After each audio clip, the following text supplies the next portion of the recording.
When I despair, I remember that all through history the way of truth and love have always won. There have been tyrants and murderers, and for a time, they can seem invincible, but in the end, they always fall. Think of it always. Every man has his secret sorrows which the world knows not, and oftentimes we call a man cold when he is only sad. I didn't want to wake up. I was having a much better time asleep. And that's really sad. It was almost like a reverse nightmare, like when you wake up from a nightmare you're so relieved. I woke up into a nightmare. You cannot protect yourself from sadness without protecting yourself from happiness. Why do people have to be this lonely? What's the point of it all? Millions of people in this world, all of them yearning, looking to others to satisfy them, yet isolating themselves. What you must understand about me is that I'm a deeply unhappy person. Any fool can be happy. It takes a man with real heart to make beauty out of the stuff that makes us weep. They say when you are missing someone that they are probably feeling the same, but I don't think it's possible for you to miss me as much as I'm missing you right now.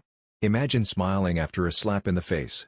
Then think of doing it 24 hours a day. Tonight I can write the saddest lines. I loved her, and sometimes she loved me too. Tears shed for another person are not a sign of weakness. They are a sign of a pure heart. Tears shed for another person are not a sign of weakness. They are a sign of a pure heart. The longer and more carefully we look at a funny story, the sadder it becomes. He awoke each morning with the desire to do right, to be a good and meaningful person, to be, as simple as it sounded and as impossible as it actually was, happy. And during the course of each day his heart would descend from his chest into his stomach. By early afternoon he was overcome by the feeling that nothing was right, or nothing was right for him, and by the desire to be alone. By evening he was fulfilled, alone in the magnitude of his grief, alone in his aimless guilt, alone even in his loneliness. I am not sad, he would repeat to himself over and over, I am not sad. As if he might one day convince himself, or fool himself, or convince others. The only thing worse than being sad is for others to know that you are sad. I am not sad. I am not sad.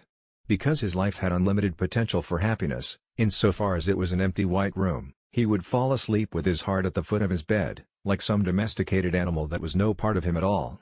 And each morning he would wake with it again in the cupboard of his ribcage, having become a little heavier, a little weaker, but still pumping. And by the mid-afternoon he was again overcome with a desire to be somewhere else, someone else, someone else, somewhere else. I am not sad. I can't eat and I can't sleep. I'm not doing well in terms of being a functional human, you know? I can't eat and I can't sleep.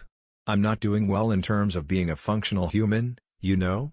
She was a genius of sadness, immersing herself in it, separating its numerous strands, appreciating its subtle nuances. She was a prism through which sadness could be divided into its infinite spectrum.